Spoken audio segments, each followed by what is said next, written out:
that's going to be rattled around the news. That's probably what it's going to be.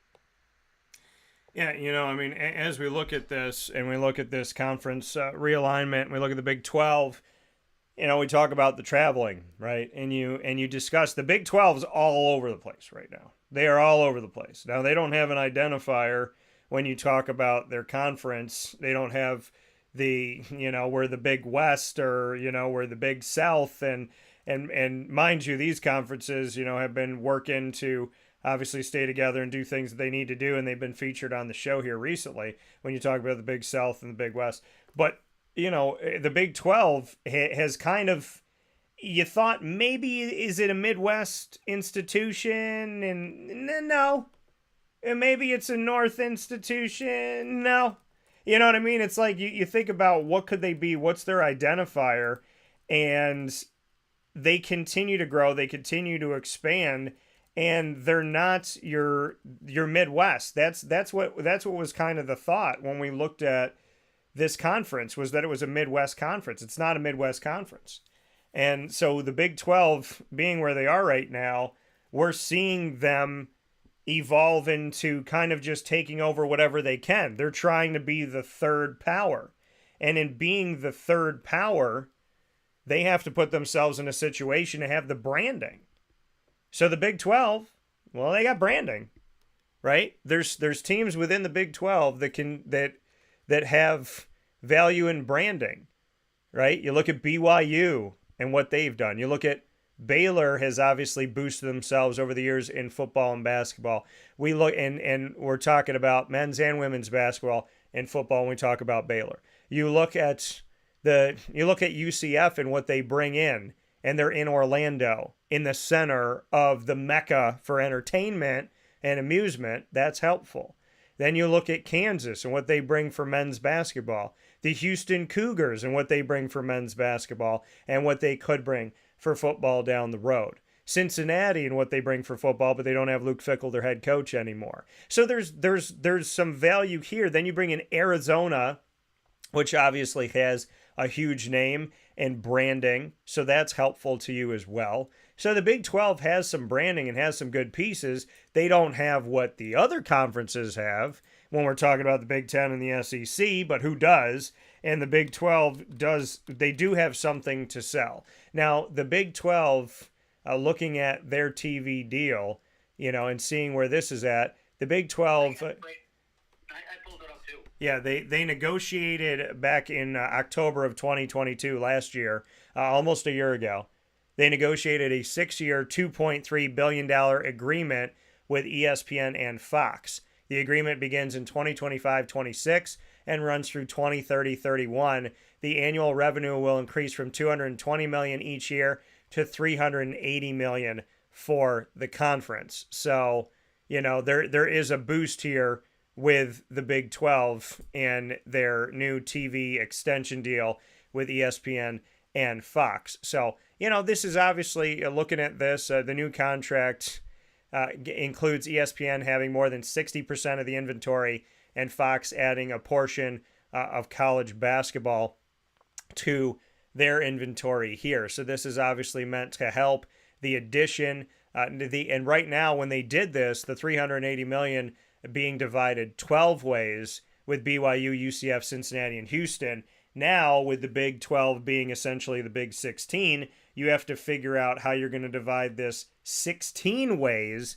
So, I mean, once these TV deals are done, what do they negotiate here? Do they negotiate a little more money on the table because you're bringing in Arizona? Or does the TV, do the TV stations, do Fox and ESPN say, hey, listen, it's $380 million, whether it's 12 or 16. So if that's the case, then we're looking at, if it's divided evenly, $380 million divided by 16 schools is $23.75 million instead of the $31.7 million that was projected if the league stayed at 12. So you have to look at that too. When you're expanding, are you changing anything about your TV deal, or is your TV deal remaining the same, is a big question mark. So that's where we're at with the Big 12. But, obviously they bring more value with what they've added, but if that TV deal stays the same, then they don't have nearly as much money going to their member schools like the SEC and the Big Ten. Taking a look at the Sun Belt that doesn't get enough publicity in realignment, the Sun Belt brought in, ahead of the 2022 season, they had realignment happening then. James Madison joined from the FCS ranks, and Marshall, Old Dominion, and Southern Mississippi left Conference USA, which means they brought in 4 member institutions. So the Sun Belt currently has 14 members when it comes to looking at this newest form of realignment. And so 14 members here with Appalachian State, Arkansas State, Coastal Carolina, Georgia Southern, Georgia State, James Madison, Louisiana, Marshall, Old Dominion, South Alabama, Southern Miss, Texas State, Troy, and Louisiana Monroe. PJ, what are your thoughts on the Sun Belt?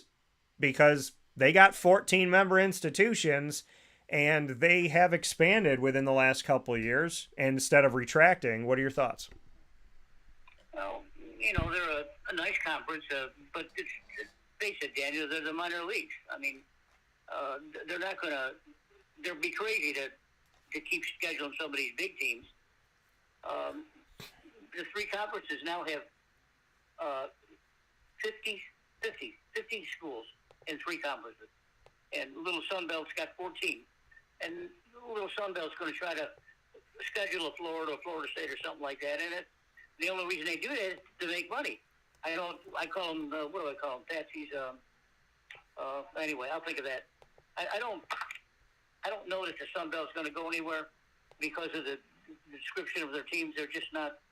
They're not big. They're not big enough. They're not strong enough. Oh, sure. Every once in a while, they'll throw an upset of a big team, but nothing. They need to stay within themselves. And if they have a small TV contract for themselves for the 14 schools, leave it at that. You don't have to mess around. If you want to get picked up by the big boys, and maybe the whole thing will change. But if you've got 50 schools that are tied up in 3 conferences, the 3 biggest ones, then the rest. I think they're trying to put the little schools out of business. I think they're making it financially impossible for them to compete. Yeah. And if they do that, it's going to be embarrassing because I think that's where I'm headed. Now we talk about the Pac-10, Pac-12, whatever it used to be called, out of the Pac-4. One of those 4 schools going to be in Stanford's one of them. So I don't like the situation up there. I don't like the situation at all, and I don't like the situation with the Sun Belt. I think they get competitive with their own schools, schedule their own games. Maybe they can schedule some Division II kids that didn't want to play them, but I wouldn't mess with the big boys anymore if I was the Sun Belt, unless you had a guaranteed pay. I call them cupcakes. That's what I used to call them. If Troy wants to come and play University of Florida, well, yeah, we'll do that for $500,000. Yeah, and sure. If they have to get their ass beat, they make $500,000. But hey, we went to the Gators. We went to the swamp and played Florida. We got our ass kicked, but we made $500,000. So that's where it's going. It's unfortunate they're not going to be competitive at all with anything. Maybe basketball, but I don't see it going anywhere, Danny. Yeah, and that's the unfortunate for the Sun Belts. I mean, their identifiers are Appalachian State, in my opinion, and Coastal Carolina. But this. I mean, they're a conference that has been able to expand and been able to get to 14 member schools and advance themselves. So that's a good thing. Instead of folding is obviously a positive thing. So we don't want to see that happen. They're definitely in a better place than the Pac-12 right now, which is hard to believe. Conference USA. CUSA, Conference USA, and what they've done in conference realignment, well, they have lost considerably many schools over a period of time. 10 years ago, a little over 10 years ago, they were poached by the American Athletic Conference when the American Athletic Conference was left for dead, when they had Temple coming in, as well as South Florida, UConn, and Cincinnati inside of what was Big East football. So they took from Conference USA. Then they got poached by the Big 12, as I mentioned earlier, with Cincinnati, UCF, and Houston leaving. So they lost 3, and they gained 6 because they were being advantageous. Mike Oresco, the commissioner of the American, who's a mainstay here on the show, he said to me, we're going to expand and have a good amount of teams that, God forbid, we lose anybody else, will still have enough. So they expanded now bigger as they looked at all these schools, because some of these schools they had looked at before. Some of these schools they had looked at back when realignment was happening a decade ago, and they didn't take certain schools. Now they've taken these schools as the schools have evolved. There were some things maybe they were looking for that weren't there yet. The American Athletic Conference, that we'll get to in a moment, they expanded 6 more full-time members because they wanted to prepare for losing. So if it didn't, great. We have 14 football, 15 overall with Wichita State. If we lose some, well, we got 14. We can afford to lose some more than if we had less. So they planned ahead here. But in doing that, Conference USA lost Charlotte, FAU, North Texas, Rice, UAB, and UTSA to the American, while losing Jacksonville State. Not losing Jacksonville State, but while losing Southern Mississippi, Old Dominion, and Marshall to the Sun Belt. So in one foul swoop around the same period of time, Conference USA lost 9 member institutions, 3 to the Sun Belt, 6 to the American. But they added Jacksonville State, they added Liberty, who was independent, New Mexico State, and Sam Houston to replace the teams that are leaving. Now, they're playing with 9 teams in the upcoming season. However, in 2024, they'll add Kennesaw State, which will get them to 10. So Conference USA, which has been poached and poached and poached and poached in response to other conferences being poached and having to make a reaction, Conference USA is still alive, but this is a conference that's almost always needing to replenish itself and refuel itself. It's like a gas tank that has a leak in it. They fill up, they get halfway down the road, they've lost half their gas. And that's what Conference USA has been going through. However, they always get to their destination in that car. So they have FIU, Jacksonville State, Kennesaw State in 2024, Liberty, Louisiana Tech, Middle Tennessee, who came to Syracuse and beat Syracuse, with former Syracuse head coach Scott Schaefer as the D coordinator. Whoop, whoop. And then we had New Mexico State, Sam Houston, UTEP, and Western Kentucky. PJ, your thoughts on Conference USA, the conference that refuses to die no matter how many times somebody takes from them? Well, it's sort of like the Sun Belt. It's minor league, Daniel, and it's not. They're just trying to keep their head above water, and you say that very clearly. There'll be nine teams, and Kennesaw State makes 10 teams next year.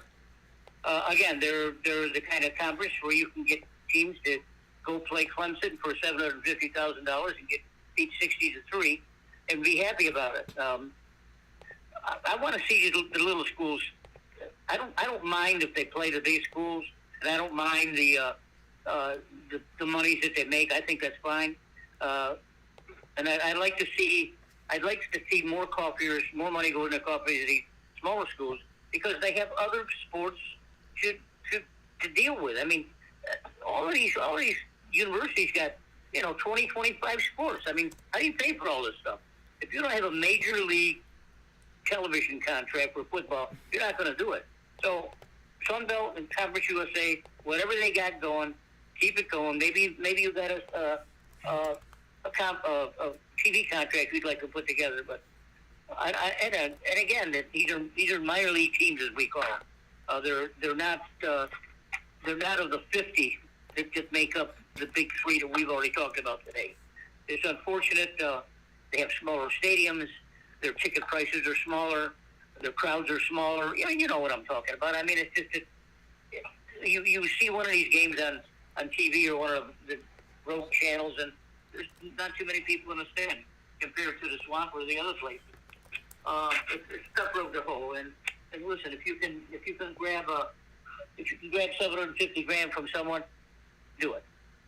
Yeah. So I mean, here we are looking at this and looking at the situation that, Conference USA has been left in multiple times, but they've always found a way to make it through it. And I hope that continues for them as they step forward, because it's an unfortunate, and like Mike Oresco told me of the American, the commissioner, he said, we don't want to take from Conference USA, their commissioner is a friend.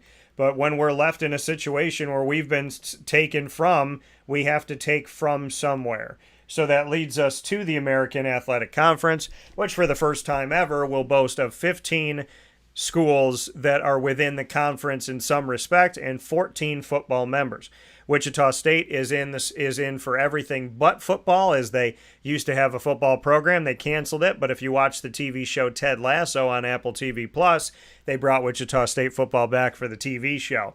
The Wichita State institution is obviously there within the American Athletic Conference outside of football. Navy is there for football only, and then everybody else is a full-time member, including the 6 new institutions as of July 1st, 2023, that I've been tracking here on the show for about 2 years' time on Wake Up Call with Dan Tortora. So, looking at the American Athletic and what they've been able to add to their run here has been really special, and it's awesome to see what they've been able to do as they've added the likes of Rice, UTSA, UAB, as well as North Texas, FAU, and UNC Charlotte.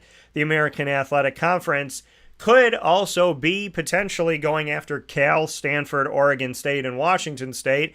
My spidey sense tells me that they may very well be going after all of those teams or a portion of those teams. They're already at 14 for football. An addition of the 4 remaining pack will put them at 18, which would equal them to the Big Ten and have them more than the SEC, the Big 12, the ACC, the Sun Belt, and so on and so forth, the MAC, and the Mountain West. The American Athletic Conference has also risen from the ashes multiple times. They have representation in the Northeast, the Southeast, the Southwest, the Midwest, and if they were able to get any one of those packed schools from the West Coast, the American Athletic Conference would truly mark their namesake by covering all parts of America coast to coast. What are your thoughts, PJ, on the American Athletic Conference and the thought that they may be in the running of taking those remaining packed schools? Well, you just said it briefly in your line beforehand. The East, the South, the North, the West. Come on. How are these kids going to get back and forth to school and go to school and attend college when they're traveling 2,000 miles away? I don't get it. But look, I know you've always been a proponent of the AA conference. They've done a good job. They got a decent crew of teams. They're certainly not the minor league teams like Conference USA or Sunsun. They're sort of like the mid-major teams, I would call, because they do have some teams that can jump up and bite one of the big ones in the ass. So, how many teams do they have now? 9, did you say? The American Athletic Conference has 14 football, 15 overall. Okay, 14. That's good. They should be competitive within their own conference, certainly. Maybe they can have their own conference tournament. Maybe they can sell some TV rights. I don't know if the AA can afford to bring in any other teams. Yeah, I know that's an awful lot of teams. Now we almost got to the very limit. 50, that's 64, that's 78. That's 87 teams we've talked about in 1, 2, 3, 4, 6 conferences. So there's not too many left. Yeah, we're looking at this, the American Athletic Conference new TV deal, 12 years running it was signed a little bit ago here, running from 2020, 2021 through 2031-32, worth an average of $83.3 million a year. That comes out to about $7 million a year per school, and their current deal pays a little less than $2 million. So they're raising their opportunities here over $5 million more per school. So that's what we're looking at here with the American Athletic Conference. Obviously, nowhere near the other pieces here, but we're looking at some other things here. That 12-year, nearly $1 billion deal contract with ESPN, and but the games go on ESPN Plus, and so on and so forth. They do play on Thursdays and Fridays. Sometimes they're the only game that is played at those times. So there's something to look at with that as well. So they did sign, I don't know why this said, oh yeah, it's because of what it's paid out per year. But the American Athletic Conference and ESPN agreed to the 12-year media rights deal that I spoke about, which is worth $1 billion to the conference. Worth $1 billion overall. The average $83.3 million per year is 4 times what the American was making in its previous rights agreement that was $20 million annually. So ESPN saw the value of the American Athletic Conference and gave them 4 times what they were making with this new deal. So making 4 times the amount of money for the American Athletic Conference or any conference obviously shows that ESPN sees the value in the American Athletic Conference, which is a good thing as we step forward here with the American and seeing what they could do. I have reason to believe, though, that they could be going after some of those West Coast schools. Now we get to the FBS independents here in our conference realignment conversation with Papa Joe and the PJ Takeover. Papa Joe's back with me for the entire Thursday broadcast on Wake Up Call Weekly from 9 a.m. to 11 a.m. Eastern Time. So happy to have you here. The FBS independents, PJ, there's not a lot left. The New Mexico States. Yeah, go ahead. Mrs. Lando, who was a professor in her years in schools, she brought to my attention that most classes are now online, and the students are required to have computers. Yeah, probably left or something like that. So I don't feel quite as bad as I did before. I probably should have realized that the online courses would be available to football players, but if you allow that, then who's to say that some other student other than the student that has the computer is going to complete the classes for you? There's all sorts of chicanery going around, but I thank Mary for that. Go ahead. No, I appreciate that, MT with the assist as always, and but here's the thing, hey, I got to go to practice. Here's my tablet. Do my test for me. That's right. So, That's right. That. Yeah, well, and it's not that it's not happening now. The FBS independent schools, there's not many left.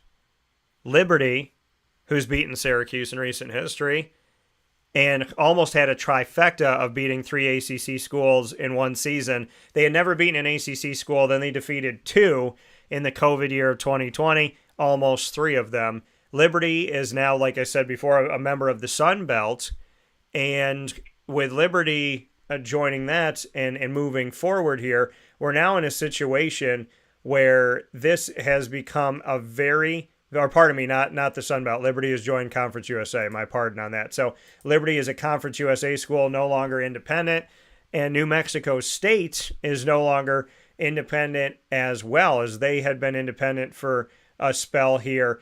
New Mexico State no longer an independent institution. So as we go forward, there's only 4 independent schools left in America in football. Army, Notre Dame, UConn, who totally screwed the pooch on their American Athletic dismissal. And, I shouldn't say dismissal. They chose to leave, but they left in a way where they thought football was going to stay. And the conference said, if you're leaving, see you later. You're not leaving football here. UMass is also independent in football, but not in other sports. So, PJ, what are your thoughts on this? There's 4 independents left, and in this craziness of conference realignment, do Army, Notre Dame, UConn, and UMass eventually join a conference in football? Well, the talk for years was Notre Dame was supposed to do this and do that and do this and do that, but I always say that once Notre Dame joins the conference, they're going to get beat. So I think they're better off doing what they're doing. Army, certainly what I don't call a major college football team. I'm glad that they prepare our students or our student athletes for the Army, the armed forces. UConn and UMass, where are they going? UConn's got basketball. UMass sometimes have basketball. UConn and UMass. I thought that they would hook up with someone by now, but I don't see that happening. And if they keep their travel to the Northeast, maybe they can get away with making a little money. But I don't know what their revenue base is. I certainly don't know anything about their expenses. But these 4 schools, Notre Dame will never probably join anything. I don't know why, and I don't know why teams keep trying to get them to do that. If they didn't want to do it, they don't want to do it. Yeah. So Notre Dame has always been Notre Dame. They think they're better than anyone else. The recruiting class this year is as good as usual in the top 10. They just don't win enough. That's all. And Brian Kelly figured that out. Now he goes from the frying pan to the fire. He goes from Notre Dame to LSU. Figure that one out. That's like Lincoln Riley's going to think things are going to be easy for him in the West Coast. Now he's going to jump in with Ohio State and Michigan. So it's going to be fun to watch. I want to see it play out. I'm concerned about the smaller schools. that aren't going to share in any type of revenue at all. And unfortunately, when they're going to wind up having a lot of endowments to make it worthwhile for them to be a university. So it's tough. It's a tough road to hoe. Yeah, and looking at and put earmuffs on Mary for this one. New Mexico State has joined when they were independent. They've now also, like Liberty, joined Conference USA.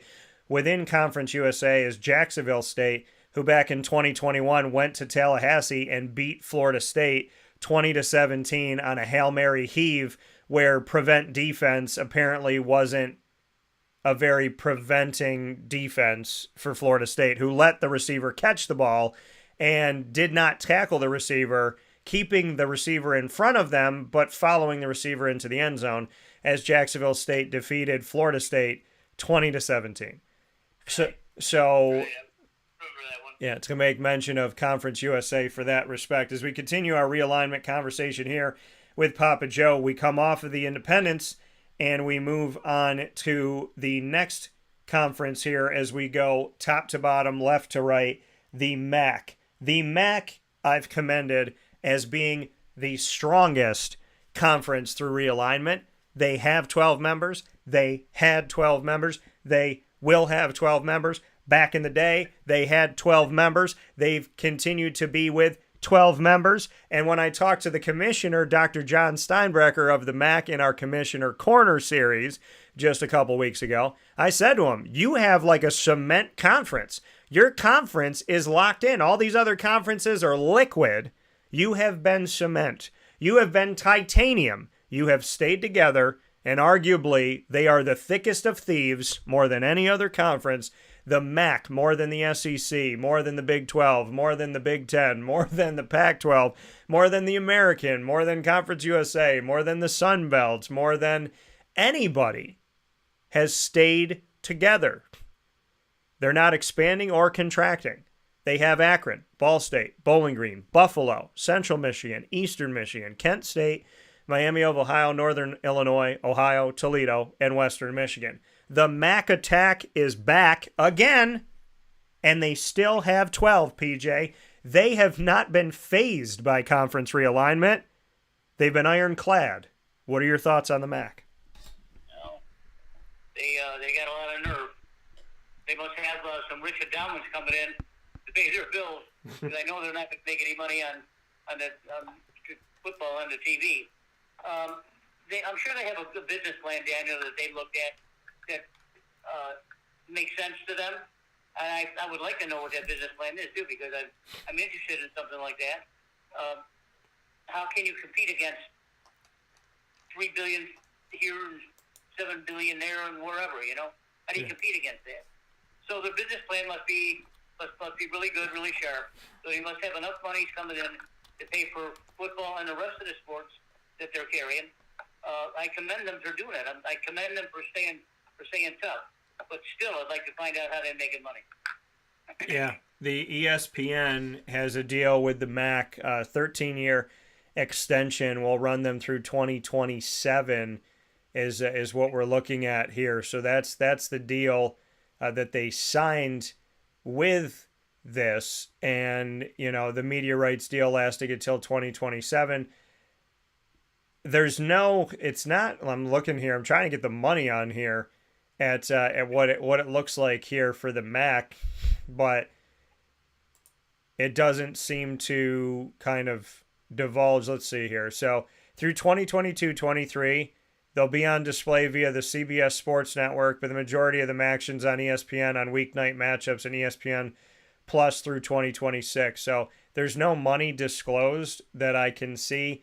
I just know that they signed an extension with ESPN, and because they're willing to play their games on Tuesday and Wednesday nights, we get to see them a lot, which is another piece of this. And so there's not the money hasn't been disclosed, just the extension through 2026-27 for some MAC shin, which brings us to our final two conferences in Collegiate Athletic Conference realignment, as Wake Up Call with Dan Tortora proudly presents to you something that makes not a lot of sense, But we're breaking it down to try and help you have the information that you need as we go forward in the chaotic environment that is collegiate athletics. The Mountain West is next up here on the list. Now, I had a plan for the Mountain West, and I'll discuss that in a moment. Nobody listened to it, and I think the Pac would have survived if they had. The Mountain West has Air Force, Boise State, Colorado State, Fresno State, Hawaii, Nevada, New Mexico, San Diego State. That's a funny thing. We'll talk about that in a second. San Jose State, UNLV, Utah State, and Wyoming. So, which is where Josh Allen played and Eric Dungy almost played. So here's the thing, folks. This is the Mountain West, right? This is their football conference, comprised of 12 member institutions. Well, when the Pac-12 still had USC, when they lost USC and UCLA, I had a plan. When they still had Oregon and they still had Washington and Arizona State and Colorado and Utah, I had a plan. My plan was for the Mountain West and the Pac to bond together. They'd be the first conference to 20 teams, and they would have protected themselves by unifying themselves because they had a bunch of geographical rivalries. Colorado made no sense in the Pac-12. But if they're with the Pac-12 and the Mountain West bonding merger, you have Colorado State. If you had merged with the Pac-12 and the Mountain West, if you had them two come together, you had Utah and Utah State. So there were things that were happening there that would have made geographical sense. San Diego State's done some good things. Fresno State's done some good things. Boise State has definitely done some good things in their history. So this conference of the Mountain West, if it had bonded with the Pac-12, like I think it should have a year ago, the Pac-12 might still be alive. And we would have seen a ballooned conference of 20 teams at least. We would have seen a lot of geographical fun, rivalries, and meaningful games. And games that are played at the same time. The Mountain West games going on later on in the day. Pac-12 games going on later on in the day. So you could probably reach a TV deal for this as well. But they didn't listen. And they didn't do it. So here's the Mountain West. They have the 12 they got. They're stepping forward. They're in the driver's seat. They got to play for the same 4 teams that the American and the ACC could have a play for.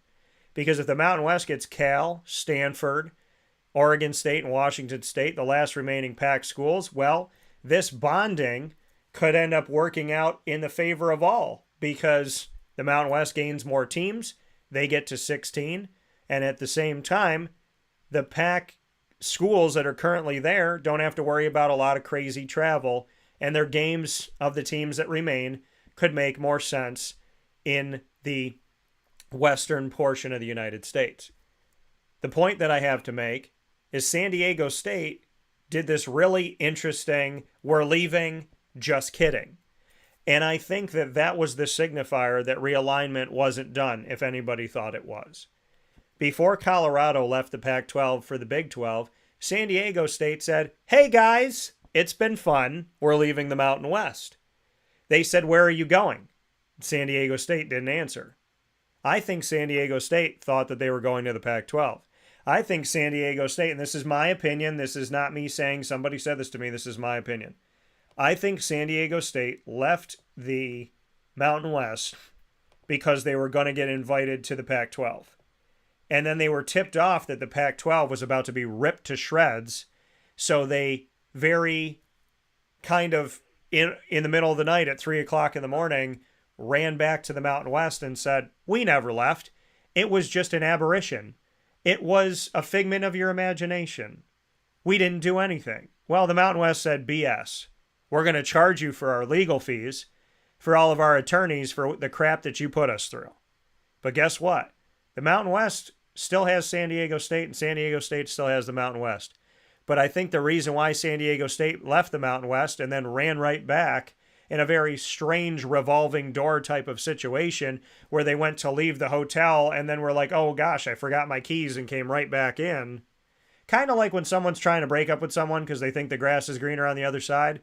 And they go, well, if I break up with this girl, that girl said that she's going to be my girlfriend. And then they're about to leave the house. They have the fight with their current girlfriend. They say, I don't need this. I'm leaving, baby. I'm gone.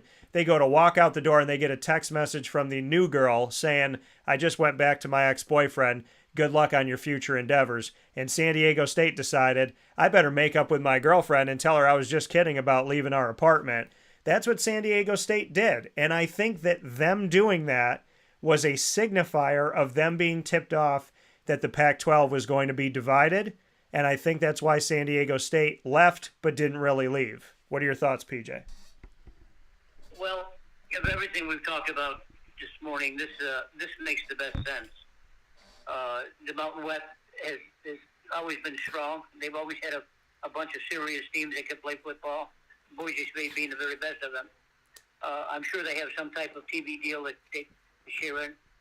They if somehow they could persuade those 4 schools to join them, they would really shake up the rest of the conferences, because the Mountain West would then have 16 teams led by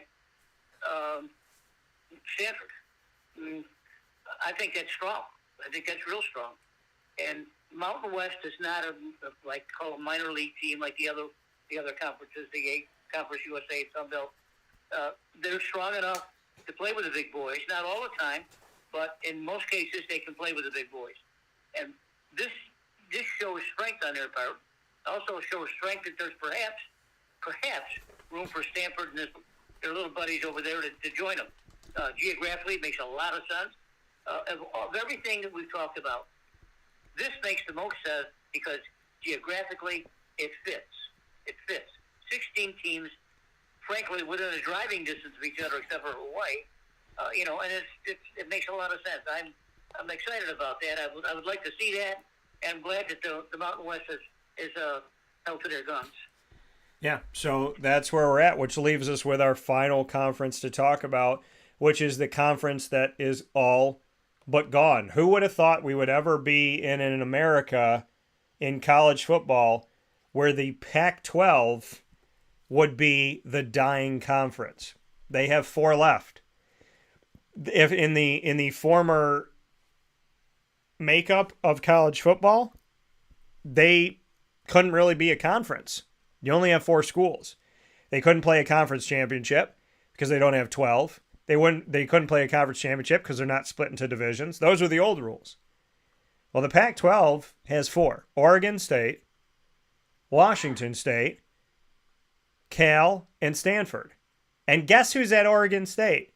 Papa Joe's favorite name in college football, DJ Mother Freaking Uiagalelei, is in Oregon State.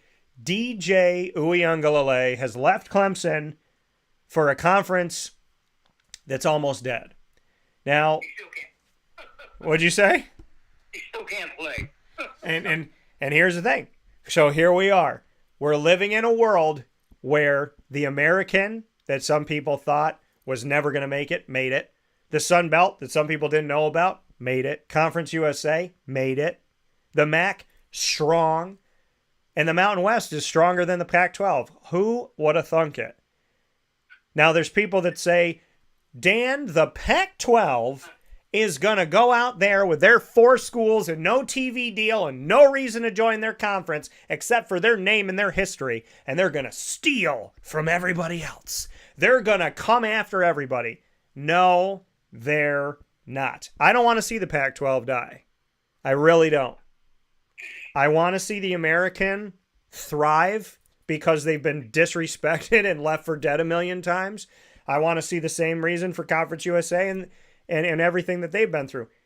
The Pac-12 taking North Texas, who just joined the American, taking SMU, taking Tulane, the whack job mentality of these idiots that think that would ever happen, they're out of their minds. Now, crazier things have happened in collegiate athletics.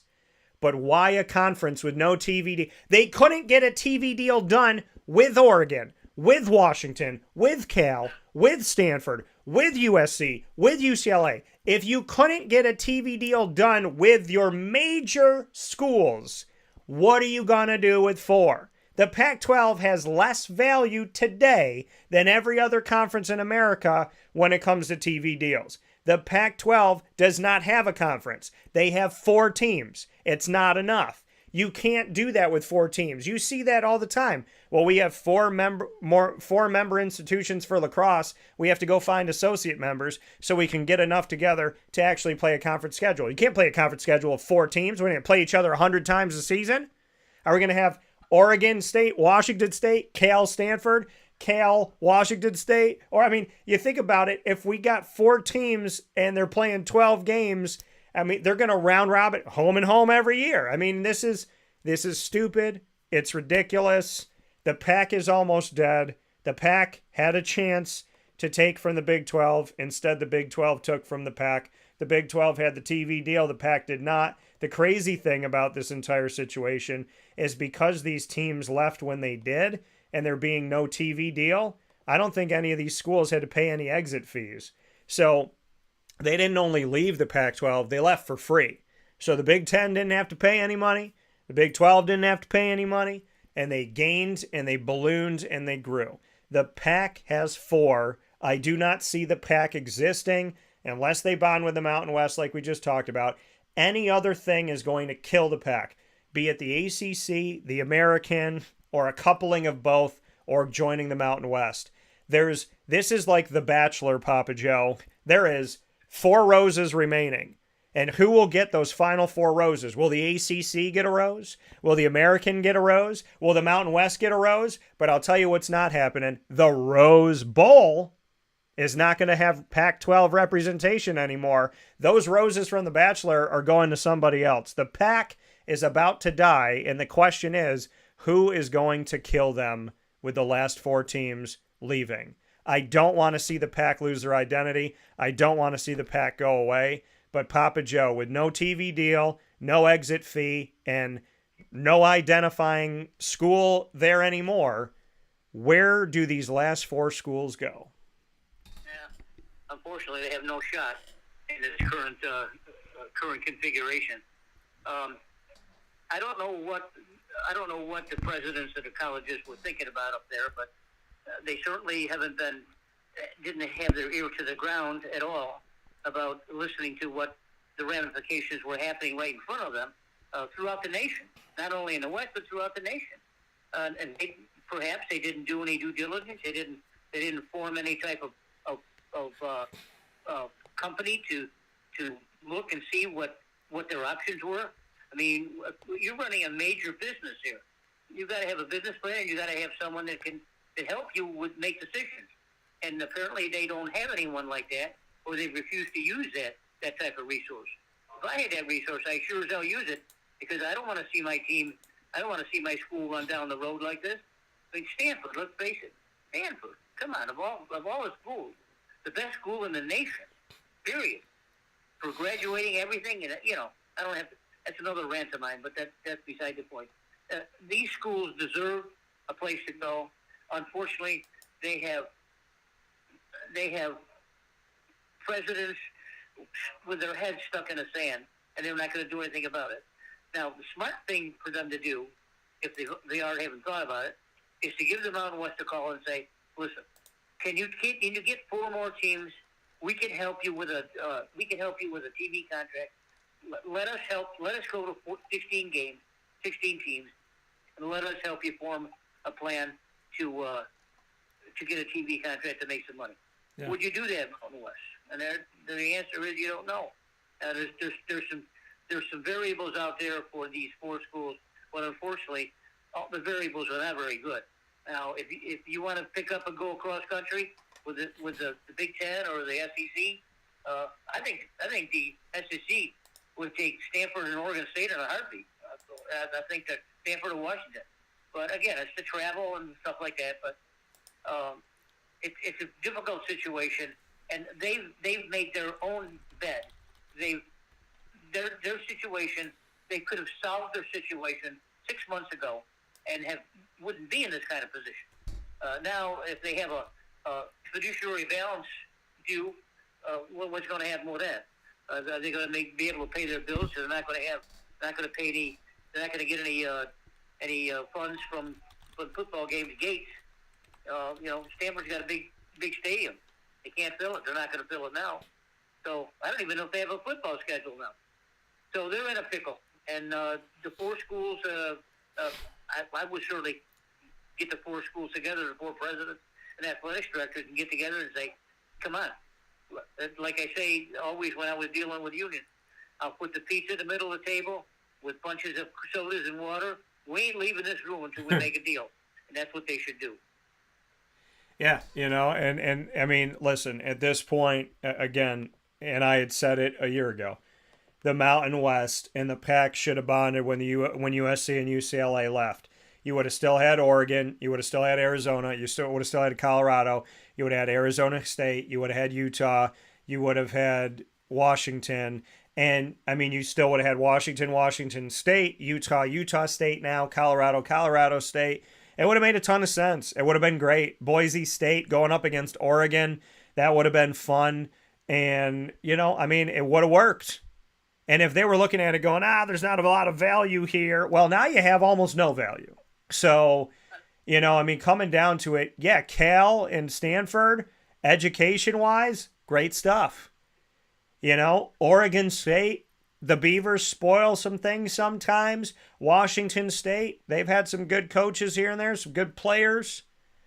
But ultimately, it's down to the American, the ACC. The American doesn't have to expand, but they could. The ACC needs to do something because they've done nothing in over a year. And the Mountain West, well, geographically it makes sense. By the way, since we're talking about realignment, I looked up something, Papa Joe. I got a map here up in the studio right now. If you want to drive, which don't get it twisted, these Olympic sports are not getting put on a plane. If you want to drive, which is ridiculous and disrespectful and wrong, but it's been wrong for a really long time and schools haven't cared enough to do anything about it.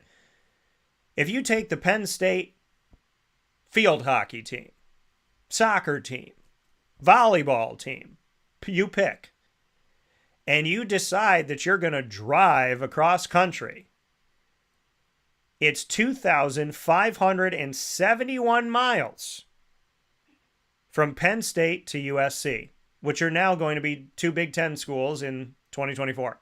It's a 38-hour straight shot via I-40 East.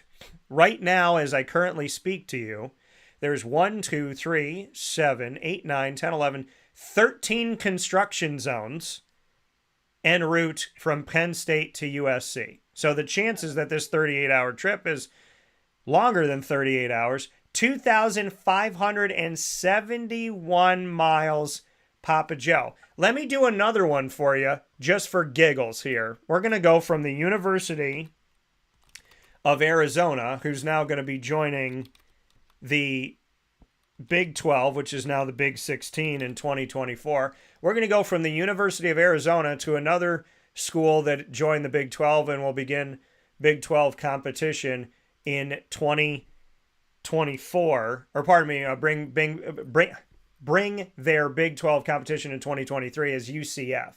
So let's go from the University of Arizona in Tucson to UCF Central Florida in Orlando, Florida.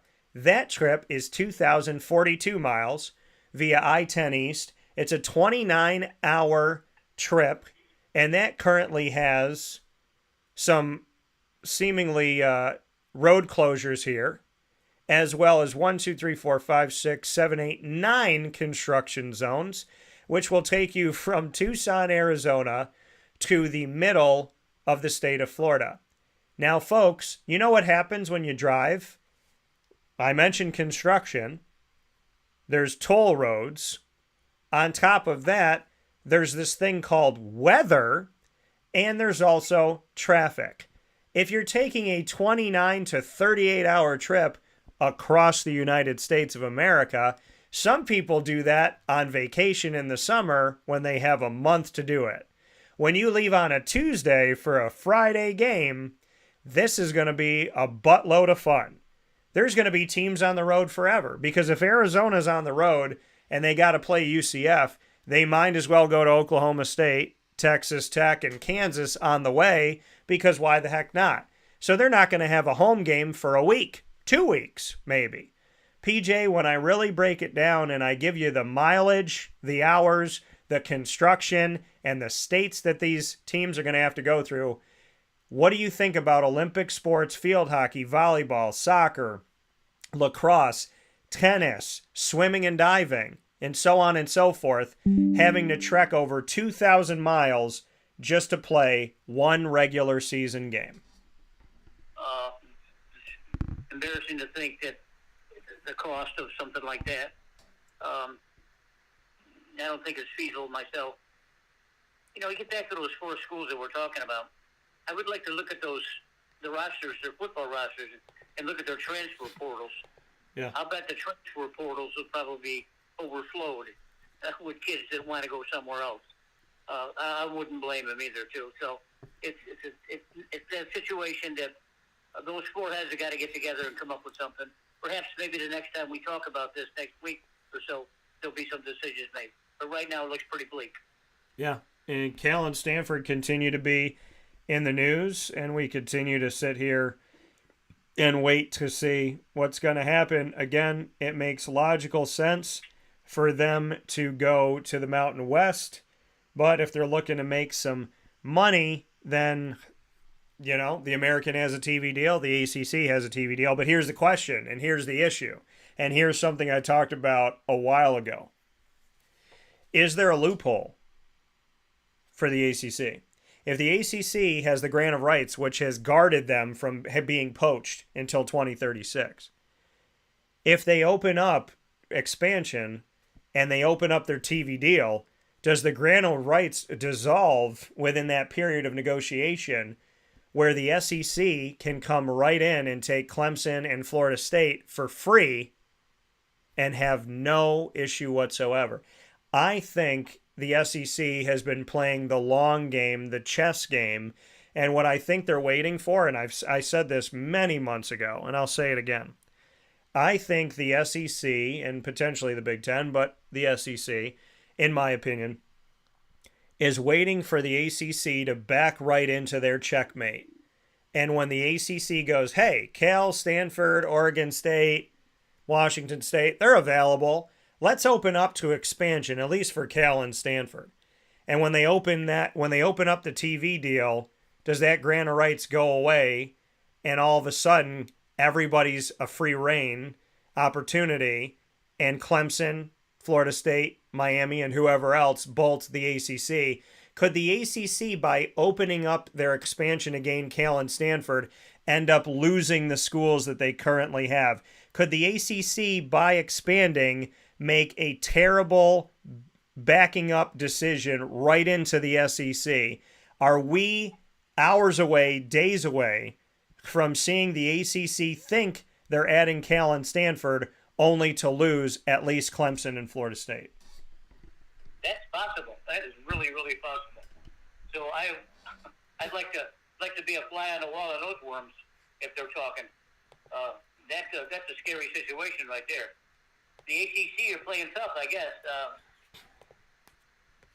Look, Florida State started all this last week or 2 weeks ago when they decided that, listen, we're not getting enough money. We're $30 million short for what the other schools would be getting in these TV deals.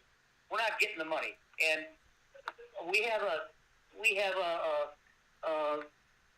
deal that's not the best right now, and I'm thinking that maybe we should look elsewhere for that. Now, I don't know what the cessation of leaving the ACC will cost Florida State. I'm not sure about that. I'm sure there is a fee, though. But who cares? I mean, if they could go to the SEC and make another $50 million a year, they could offset that real easy. I'd love to see Florida. I go back to years and years with Bobby Bowden in Florida State. Florida State was an independent for a long time, and they were doing this and they were doing that. They were going to try to join Europe. Bobby Bowden was asked several times, Bobby, why don't you go? Why don't you join the SEC? They've been wanting you to join them for years. He says, because I can't win the games. And that's right. You can't win the games. So Florida State is not going to go into the SEC unless they're strong enough to win. Because Clemson's already there. Miami is really shaky right now. So if you look at Florida State and Clemson being competitive in the SEC, yes, I would say they would be. That would really shake up the nation right there. Yeah, and again, the ACC has that grant of rights, but if you have to open it to negotiate 2 more schools joining the conference, when it opens, do the same rules apply? Do they still own the media rights to all the other schools while they're going through negotiation? Or if you're looking to put an addendum to the contract, what does that mean for all the member schools? Do they get a free loophole opportunity to leave the conference? I said it a long time ago, and I'll say it again, folks. The SEC could be sitting and waiting for the ACC to think they're making a good decision when in actuality, they're opening up the back door of the conference. So we shall see. We're going to take a step aside. We'll come back with some baseball talk. That's been conference realignment. Before we go, though, I'm going to do this on the screen for those of you on Facebook and YouTube, both.com/wakeupcalldt. I'm going to say it while I'm doing it for those of you listening on wakeupcalldt.podbean.com. The ACC hasn't done anything, but let's do this. They haven't moved yet. I'm going to draw arrows to show what's happened in conference realignment. There's an arrow from the Big 12 to the SEC for Oklahoma and Texas. No arrow coming from the SEC as nobody's left. No arrow coming from the Big 10 as nobody's left. But the Pac-12, there's an arrow going to the Big 12. There's an arrow from the Pac-12 going to the Big 12 and the Big 10. There's an arrow from Conference USA going to the American. There's an arrow from the American going to the Big 12. There's nothing happening in the MAC, nothing happening in the Mountain West. There's an arrow from Conference USA to the Sun Belt.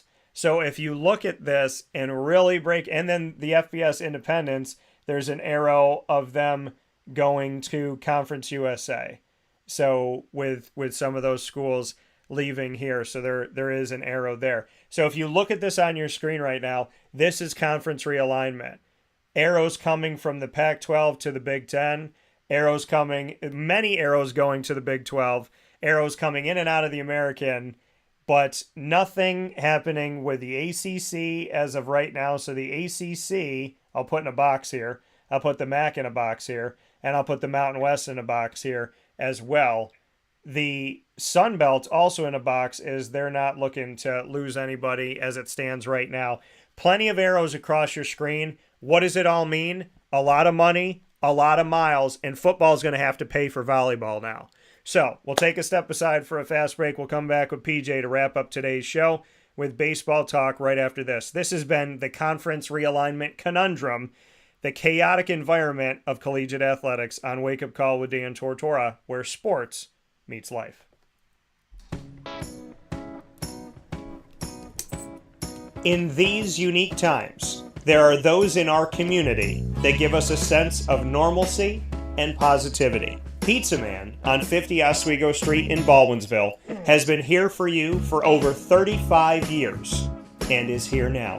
Call 315-638-1234 or order online at pizzamanbville.com to bring those familiar tastes into your home. And remember to come see our monthly on-site broadcasts centered around the community and our Baldwinsville Bees.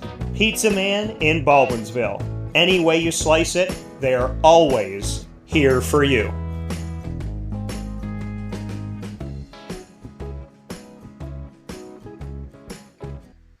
I'm George Townsend of Honda City with some good advice when buying a new car. The true cost of owning a new car is determined by the appraised value when you trade it. No vehicle appraises higher than a Honda. Next, look for low APRs and deep discounts. You also want low maintenance costs and great fuel economy. That's why my advice to you is to buy a new Honda. Looking pre-owned, visit our Honda Certified Used Car Center. Honda City, 7140 Henry Clay Boulevard, Liverpool, or HondaCity-CNY.com. It would be a pity if you don't shop at Honda City.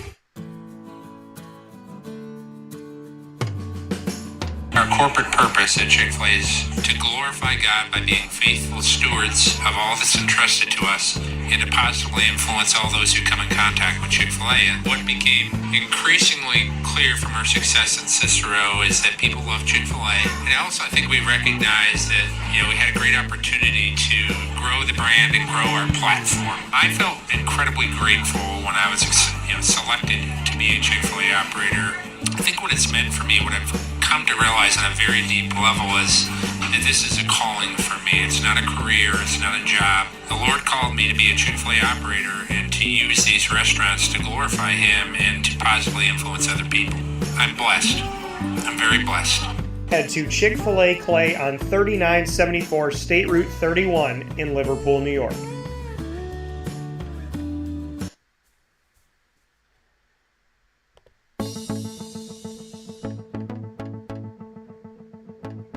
Avicoli's, located on the corner of Route 57 and Wetzel Road in Liverpool, New York, has been your trusted neighbor for decades. Located just steps from Liverpool High School, we're happy to have the Liverpool Warriors on-site, on-location broadcast at Avicoli's through Wake Up Call with Dan Tortora every single month, featuring student athletes, coaches, and administration throughout the year from Liverpool High School. Head out to Avicoli's today on the corner of Route 57 and Wetzel Road in Liverpool, New York, open Tuesday through Sunday for lunch, dinner, and drinks. We'd love to see you out there, and of course you can call them at 315-622-5100 for takeout, delivery, and catering. That's 315-622-5100, and also find them on myavicolis.com. That's myavicollis.com.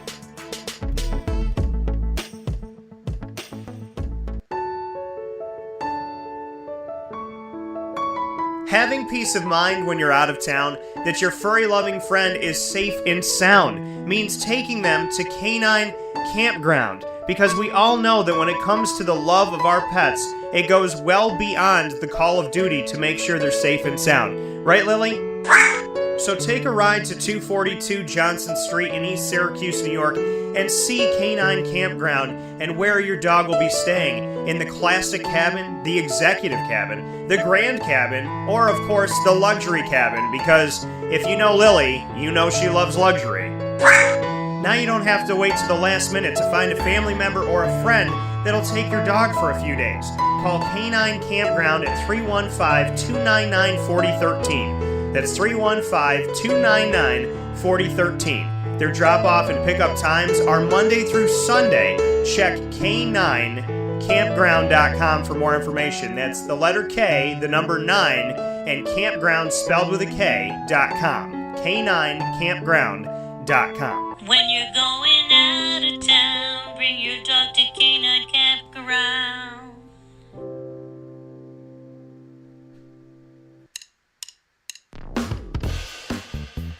PB&J's Lunchbox, the food truck that you love finding all throughout Central and Upstate New York, now has a street-side cafe. So when you're craving their traditional favorites as well as their out-of-box amazing menu items, you can now head to 663 Old Liverpool Road in Liverpool, New York. Located just minutes from the highway, the Thruway, Destiny USA, and Onondaga Lake Parkway, PB&J's Lunchbox Street-Side Cafe is there for you Monday through Saturday from 9 a.m. to 7 p.m., serving breakfast, lunch, and dinner all throughout the day. Get breakfast for dinner, dinner for lunch, whatever you fancy, including their award-winning grilled peanut butter and jelly sandwich. Find them at 663 Old Liverpool Road in Liverpool, New York. PB&J's Lunchbox, where we love to know what's in your lunchbox.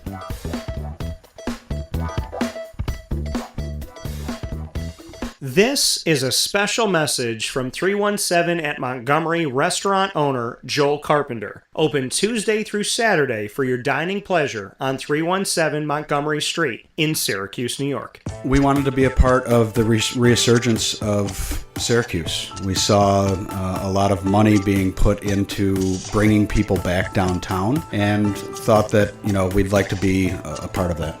I love putting together a good dish where people see it first, they fall in love with it, and then it tastes just as good as it looks.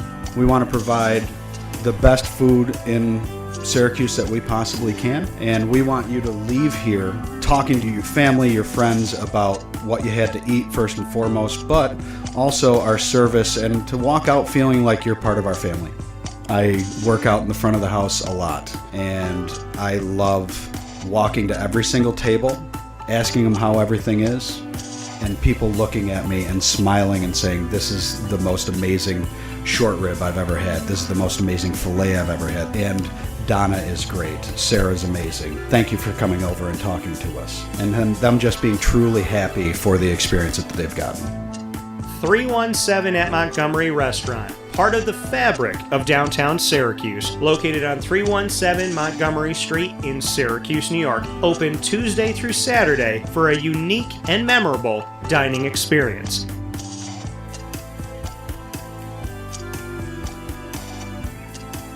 Welcome back here to Wake Up Call with Dan Tortora. We have gone through conference realignment. We found a way to get through conference realignment in a couple hours here, talking about every single conference that's out there, which gives us an opportunity to wrap up today's show from one field to another, as Papa Joe is here with me in the PJ Takeover, officially back here as we go through the rest of baseball season and college football and NFL season. By the way, to make a note, if the SEC gets to 18 and the Big Ten getting to 18 already, 36 is already more if they form their own league and they separate like AFC, NFC, Big Ten, SEC, and they have two separate sides. Then we'll essentially have 36, and in the NFL they have 32. So the Big Ten and the SEC together would have more than the NFL. And when you look at the caliber of team that's going to be within it, there's a lot of value in that, and definitely you could take a look at those 36 institutions and find the majority of those notable names that we expect to see in college football. So pretty crazy how it all shakes out. It's now time to flip to baseball. I give it to PJ as we jump into baseball here, and I just realized this morning that it says blessings in baseball up top, and so we're going to continue the conversation as we've talked about realignment here with Papa Joe. Blessings and baseball was with our wonderful Dukes Knutson. As we continue this, PJ, your thoughts on the world of baseball? You've been unleashed. What do you got? Well, we had a couple things happen last night. Mike Lorenzen of Philadelphia pitched a no-hitter last night, 7-0, beat Washington. Ohtani was absolutely brilliant last night. He didn't hit very well. Pitched 6 innings, gave up 3 hits. When I get to his stats, I'll give you the information that I think I have on him. In the AL East, Baltimore has got a record of 70-44. Tampa's 2 games behind. Toronto is 6 games behind. And the Yankees, forget about it. The Central Division, they got Minnesota 60-56. Finally, someone's above 500. Cleveland's 4.5 back. Detroit's 8 back in a very blasé division. Got the West, you got Texas at 68-41. Houston's 2 games behind. Seattle's 5.5 behind. Texas and Houston are important because they have the 2 former Cy Young Award winners and future Hall of Famers, Justin Verlander and Max Scherzer pitching for them. So I'd love to see those guys square off. Probably the World Series. Probably going to have to go through Texas or Houston, whatever they get there.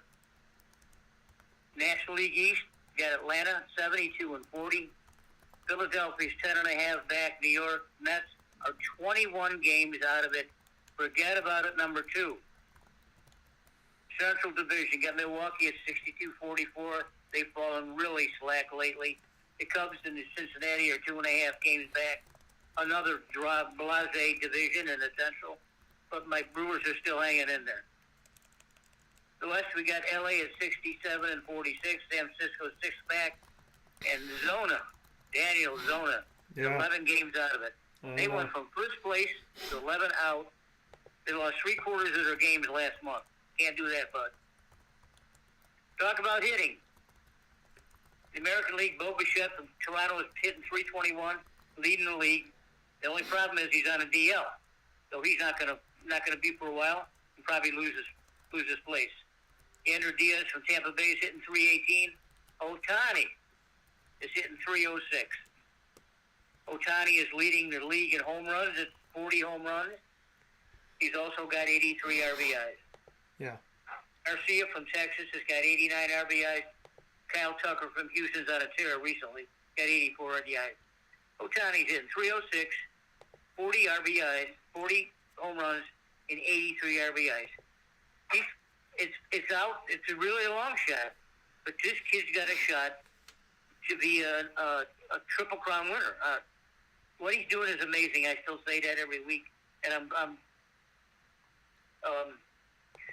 okay. In the National League hitting, we got Arias from Tampa. Miami's hitting 369. Remember, he used to be at 400. Well, he'll wind up probably under 350 before it's over with. Freddie Freeman's killing everyone lately. He's hitting 344. Ronald Acuna from Atlanta's hitting 341. Matt Olson from the Braves has got 39 homers and got 100 RBIs. He's probably got the MVP already wrapped up right now. Orlando's got 35 homers and 87 RBIs. Freddie Freeman's got 81. Freddie Freeman doesn't hit as many home runs, but he's batting 344 with 81 RBIs. It's going to be real close for the MVP between Olson and Freeman. In pitching for the American League, we've got Zach Galvin's got 12 wins with Tampa. There's several pitchers, 4 of them, at 11. And Shane McClanahan is out. The former Cy Young Award winner, and could have been Cy Young Award winner this year, is out with an arm injury. He may not pitch again next year, so it's real serious. Nathan Eovaldi of Texas got a 2.69 ERA. Garrett Cole, 2.75 ERA. Garrett Cole is the only thing that the Yankees can talk about besides Aaron Judge, and he got hurt. Cole is a stud. He came there as a stud. He's winning as a stud. He's probably going to get a Cy Young Award winner as a stud. The National League, Tayon Walker, Philadelphia, he got 13 wins. Justin Steele from Chicago Cubs, he got 13 wins. Also, Mr. Steele has a 2.68 ERA. Super. Blake Snell from San Diego's got a 2.61. Blake Snell is another one of those players that played for Tampa Bay that got away. Boy, they piss away a lot of players so bad. Unbelievable. Ohtani, as a pitcher, he's 10-5 with a 3.17 ERA. Now, this is a long shot, folks, so don't hold me to it. He's got a shot to be a Cy Young Award winner and an MVP and a Triple Crown winner in the same year. It's astounding. That's astounding. I mean, he's ran 306, got 40 homers and 83 RBIs. He's probably got the MVP of the American League already wrapped up. As a pitcher, he's 10-5 with 3.17 ERA. Now, I thought that my Angels would do a lot, but the Angels are 10.5 out. They're gone. They brought in a couple of hitters they thought would work. As I say always, it's pitching and defense when it comes to these teams. Pitching and defense. Yeah. That's it, Bud, in a nutshell. Yeah, that coming from PJ, taking a look around Major League Baseball and, seeing the Brewers having a close quarters once again like they did last year, but still being in the driver's seat. Arizona, as a lot of people thought, would eventually fall to the Dodgers, hoping to see my Diamondbacks push up a little bit. The Mets putting their money towards Shohei Ohtani, we would imagine. Everybody alive in the AL East, which was the same conversation pretty much last year, and watching that continue to unfold. The Texas Rangers doing some good things, so we shall see. There's teams that have bolstered up their pitching like the Rangers have and getting ready for a postseason run. Papa Joe running through our Major League Baseball talk and being with us in the PJ Takeover. PJ, have a wonderful day. Thank you for your time.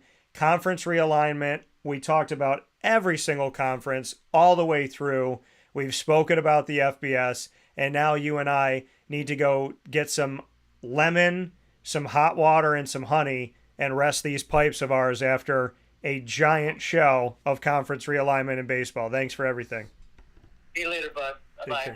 Take care. That coming from Papa Joe here on Wake Up Call with Dan Tortora, where sports meets life. We thank you for being with us today. We apologize for the interruption that caused us to have to put the show into 2 parts. The internet in central and upstate New York, they say when it's windy, it doesn't matter. For some of these wires that aren't necessarily underground when it comes to our cable for our business and personal and this and that, wires being exposed, boxes being broken, when it rains, when it's windy, having issues. And what did it do today? Rain like crazy, and there was an issue here with the internet. So hopefully the internet companies here in central and upstate New York will actually do right by their customers and stop causing us to have the same problems and go through the definition of insanity. We appreciate you being with us all the way through. We apologize for anything out of our control that has come from the shoddy service that we get from places that charge us way too much and don't do right by us. But there's been some good things that they've done in recent history, and I'll give them credit. But having exposed wires, broken wires, and boxes that have no locks on them, that's just poor performance, and it needs to be fixed. Wake Up Call with Dan Tortora here Monday through Friday from 9 a.m. to 11 a.m. Eastern Time. YouTube.com and Facebook.com, both /WakeUpCallDT, and on WakeUpCallDT.podbean.com. Once we go live, we hop into the archive on Amazon Music, Audible, iHeartRadio, iTunes, and Apple Podcasts, MixLR, Spotify, Stitcher, TuneIn, Podbean, Podvine, Podchaser, Boomplay, Player FM, if I didn't mention them before, YouTube, and more. All you have to do is search Wake Up Call with Dan Tortora, or one word, Wake Up Call DT. A big time thanks to all of our incredible partners in central and upstate New York, Carvel DeWitt, where we have our own Sunday, the DT Dolphin, which is made in connection and love for Lemoyne College and our great partnership with Lemoyne College. You could go and get the DT Dolphin exclusively at Carvel DeWitt on 4322 East Genesee Street in DeWitt, New York. It is what happy tastes like. And our wonderful opportunity of getting this Sunday, the DT Dolphin, is there for you 7 days a week, all throughout the year, no matter the season, winter, spring, summer, and fall. It is on the menu. Mint chocolate chip, so green for the Dolphins, hot fudge, whipped cream, a cherry, green and gold sprinkles, and a chocolate dolphin jumping out of your whipped cream at Carvel DeWitt. Go get the DT Dolphin today. Thank you to everyone who has. The Wildcat Sports Pub, our exclusive home of our West Genesee athletic broadcast. Mon Pa's Kettle Corn and Popcorn Factory, CNY Snack Capital. There is nothing like going and getting some snacks at Mon Pa's. I don't care if you like sweet, if you like savory, or a little bit of both. The place for you to go is Mon Pa's when you're looking for some snacks for the movies, for a road trip, for a vacation, for sitting at home and watching your favorite games. The place to go, Ma and Pa's. Perfect snacks for any occasion. 317 at Montgomery Street, the name of the location, is the name of the restaurant. 317 at Montgomery Street, with fantastic food, reaching out to a bunch of different flavors, from Italian to Asian-inspired dishes to those things that we've come to love for game days, like burgers and chicken sandwiches. There's so many amazing things. It's such an eclectic palette that they have at 317 at Montgomery Street that I implore you to go over there and try what I consider a 5-star restaurant right here in Syracuse, New York, on 317 Montgomery Street in downtown Syracuse. GG Cards and Breaks, which I am a massive fan of, as they've brought me back to the card stores of old when I was a kid and gave me something I thought I might never get again. GG Cards and Breaks. Like, comment, subscribe. Which is wonderful people of all different ages coming together monthly for trade nights, as well as a fantastic staff that is truly happy to help you, whether it's singles or graded cards, as well as bringing in your cards and seeing if your cards should be graded, buying and selling, trading on those trade nights, and having the opportunity to really just fall in love with the hobby all over again, or for the first time. They have every MLB team, every NFL, every NBA team, so no matter who you're a fan of, you can grab their boxes, sift through them, and find your favorite team's representation of the many players throughout the years right there in your team box. Toronto Raptors, Arizona Diamondbacks, and Jacksonville Jaguars right there for me all the time, 7 days a week. GG Cards and Breaks on 639 Delmar Place in Syracuse, New York, right off at Teal Ave, is there for you 10 a.m. to 6 p.m. Monday through Saturday, and 10 to 5 on Sundays. So big time thanks for them for everything that they do with the hobby and beyond. Chick-fil-A Cicero and Chick-fil-A Clay, where we get to do Lead, Learn, Evolve, Ad-Lib, and Deliver, our faith-based segment with a specific topic every Friday at 9:30 a.m. Eastern Time, as well as our opportunity to bring you The Light Between Us, where I get to sit down with team members from Chick-fil-A Cicero and Chick-fil-A Clay Speak on their faith, speak on their journey to Chick-fil-A, and what makes them who they are as you truly get to know the staff in a special sit-down conversation every single month with a plethora of personalities that I love to speak with. Avicoli's, our exclusive home for our Liverpool Warriors show, Canine Camp Dog Daycare, and Canine Campground Dog Boarding, the only place I'll tell you to bring your dog for short and long-term care. They've done right by Lily and by so many all throughout the years, and that's because they have a staff that treats your dogs like they're a part of their family as well. The campground offering each dog their own cabin, so make sure you call ahead so that you don't miss out on an opportunity. 315-299-4013 is the number for the campground. That's 315-299-4013. For the daycare, if you're dropping your dog off for a few hours, make sure you call 315-437-7110. That's 315-437-7110. And there's grooming conveniently located right next door. Mother's Cupboard, which is down the road from Canine Camp Dog Daycare and Canine Campground Dog Boarding, about 5 minutes or so away. Mother's Cupboard on 3709 James Street in Syracuse, New York, gives you the opportunity to try my sandwich, the Cuse McMother, any day of the week from 6 a.m. to 1:30 p.m. The Cuse McMother is there for you. Bacon, egg, and cheese inside of 2 pieces of French toast.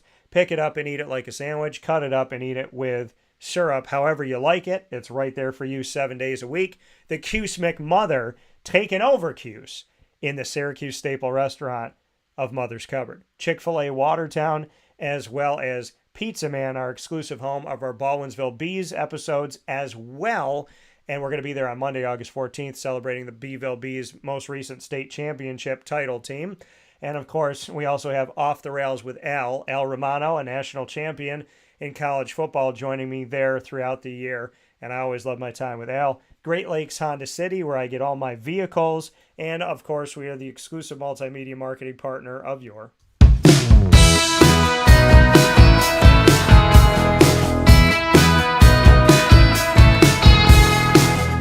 Lemoyne College Dolphins. It's fins up every single month on Wake Up Call with Dan Tortora. When it comes to getting exclusive content with your Dolphins and getting the information first, look no further than Wake Up Call with Dan Tortora and Dan Tortora Broadcast Media.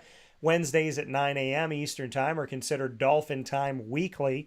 First and third Wednesday is AD and DT with Athletics Director Bob Beretta and myself, Dan Tortora. Every second and fourth Wednesday, the Dolphin Dive dives into stories of student athletes, coaches, administration, future Dolphins, and alumni.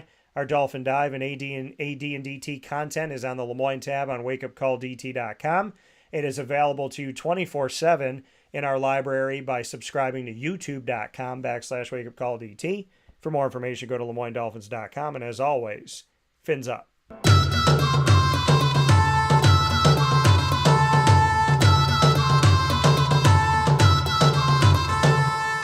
The Bryan and Stratton College of Syracuse Bobcats are exclusive multimedia marketing partners with Wake Up Call with Dan Tortora.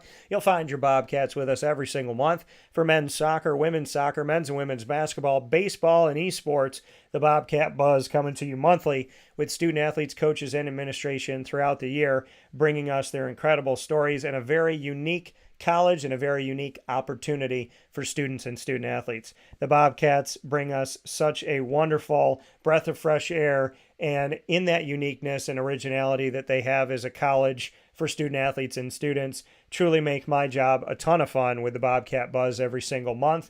You can check out the BSC Syracuse tab on wakeupcalldt.com. You can also subscribe for all of our Bobcat Buzz content by going to youtube.com/wakeupcalldt. For more information, go to syracuse.bscbobcats.com.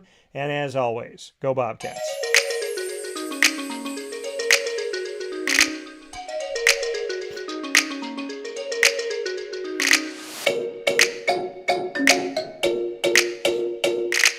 The Alfred University Saxons are exclusive multimedia marketing partners with Wake Up Call with Dan Tortora. If it's happening through Alfred University, it's coming through Wake Up Call and Dan Tortora Broadcast Media first.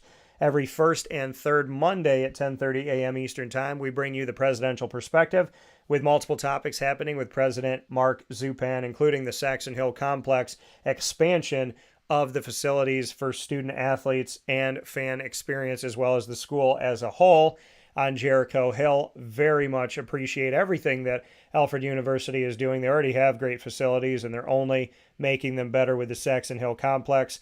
There's more coming up every single month with President Mark Zupan, and I look forward to our next conversation, which is this Monday, August 14th. The Saxon Spotlight, diving into the stories of student athletes, coaches, administration, and alumni. You'll find the Saxon Spotlight every second and fourth Monday at 10:30 a.m. Eastern Time, and we look forward to always featuring those stories with the wonderful student athletes, coaches, administration, and alumni at Alfred University. Of course, for more information, you can go to gosaxons.com, and as always, go Saxons.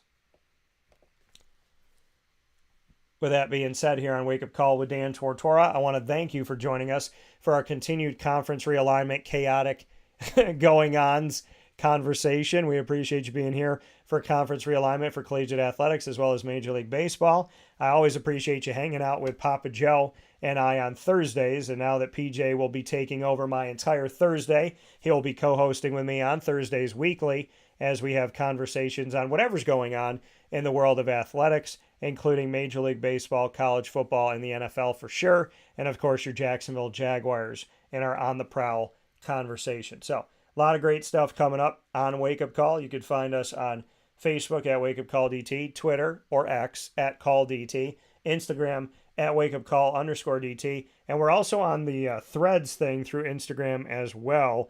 And so you could find us on Threads by going and searching me there as well, and you could find me at Wake Up Call _DT. So make sure that you check us out there and connect with us on Threads. So with that being said, have a wonderful day.